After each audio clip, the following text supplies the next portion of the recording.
Good afternoon. We're looking at 5C question 2. This is an example of a log x transformation. Scatterplot opposite was constructed from the data in the table below, which I've already entered into my CAS, and I have duplicated the scatterplot that is in the book. So as you can see here, scatterplot there, very similar to my scatterplot here. Obviously, I haven't got any values along my x-axis because my CAS is my CAS, and it zoomed out and filled with it for me. If I go down here, you can see got a lot of values along there for it. Now, what I need to do is I need to linearize the scatterplot by applying a log x transformation. So, same as what we did for some of the previous ones. I'm going to go to list 3. I'm going to go down to this cal column here, click in here, and I'm going to pull up the keyboard, and I'm going to go. Now, it wants a log x. You can do logs of many different types of numbers. However, what we are doing as standard in further maths is a log 10 transformation. So on the keyboard of your CAS, under Math 1, you will see log box, and then below it you'll see log 10 box. You want to do the log 10 box because that is the standard one that we use for all of the further math stuff at the moment. So you're going to do log 10, comma, and then because we want a log x transformation, we type in list 1 instead, and then we hit enter. Now what it will do is it will spit out all these values in exact form because I'm in standard. So what I'm going to do is I'm going to press decimal, I'm going to go back, and I'm going to rerun my calculation, and it will now give me decimals to a considerable number of decimal places.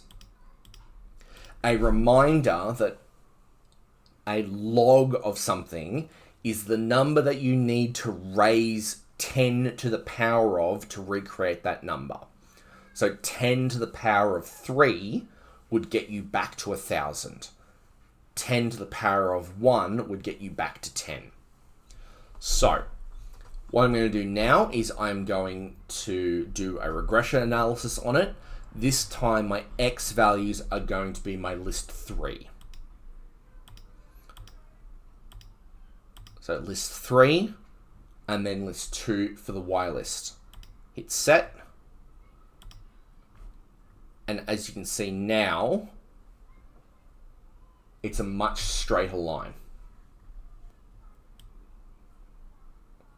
Much straighter. So now I can do calc, regression, linear regression. Again, make sure that my x list is my list 3 and my y list is my list 2. And it spits out what I've got there. Now, it wants, in the textbook, the equation and its coefficients correct to one significant figure. All right, and based on those numbers that I've got there, then I'm going to be using a lot of 1s and 2s and 3s. So, CAS over here, whiteboard up.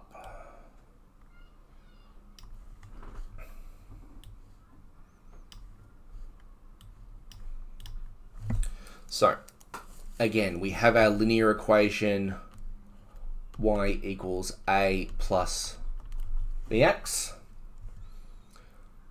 A to one significant figure, 0.99995, is just 1, and b is 2.9979.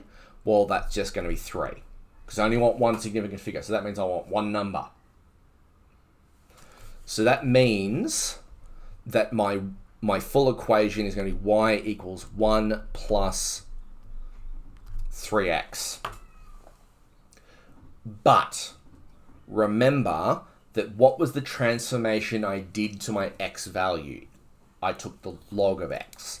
So my full equation is going to be, instead of 1 plus 3x, it's going to be y equals 1 plus 3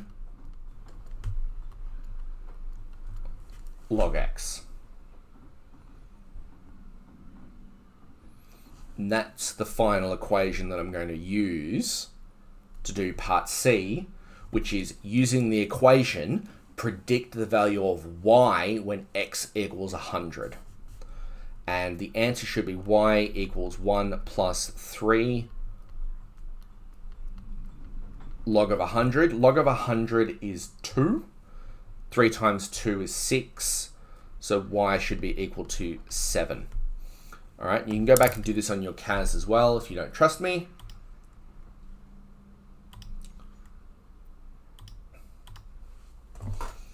One plus 3 log 100 is 7.